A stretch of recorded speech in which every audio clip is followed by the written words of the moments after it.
Hello, I'm Michael Horowitz, Inspector General for the U.S. Department of Justice. Today, our office issued a report examining the National Instant Criminal Background Check System, otherwise known as NICS, which is administered by the FBI. Licensed gun dealers are required to check NICS either through the FBI or a state contact to determine whether a prospective gun purchaser is legally prohibited from buying a firearm. Our report is focused on how key components of the Justice Department respond after someone who wants to buy a gun is denied by NICS because they are a prohibited person. In general, we found the system is working well in some ways, but also recommended a number of key improvements. When a NICS check determines that a gun buyer is a prohibited person, the FBI refers the matter to ATF. Between 2008 and 2014, the FBI denied over 500,000 attempted gun sales out of more than 51 million transactions it processed. That's about 1%.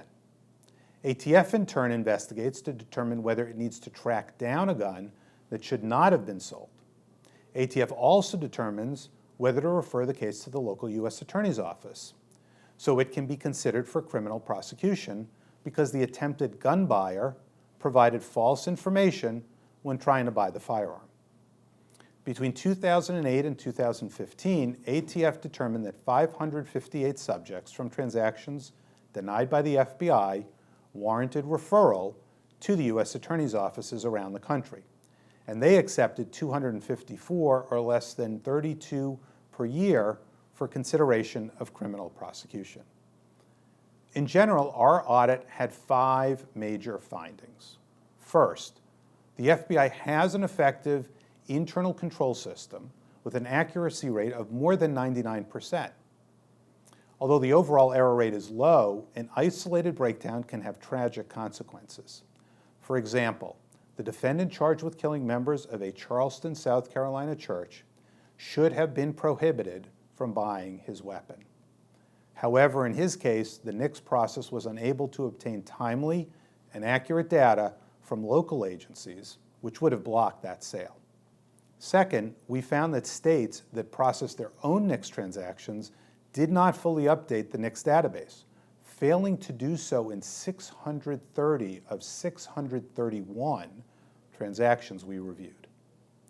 Third, ATF generally has an appropriate system of internal controls for processing NICS denials. Fourth, there has been an unresolved dispute over the past 15 years between the FBI and ATF over what constitutes a fugitive from justice and under what circumstances a purchase should be denied. Under its interpretation of the law, the FBI denied almost 50,000 transactions that the ATF did not consider to be appropriate denials. Just over 2,000 of those transactions resulted in firearms transfers the FBI believed should have been denied, but ATF did not agree and therefore did not attempt to recover the firearms. This is an issue that we found the department needs to resolve promptly. Fifth, while the number of defendants prosecuted by the Department for gun crimes has increased recently, we found that charges stemming from NICS violations have dropped substantially since fiscal year 2003.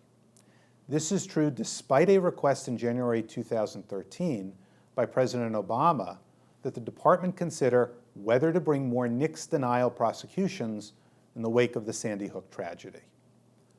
Our report makes 6 recommendations, and the department agreed with all of them. To learn more, please visit our website, oig.justice.gov, where you can read the full report. Thank you for joining us.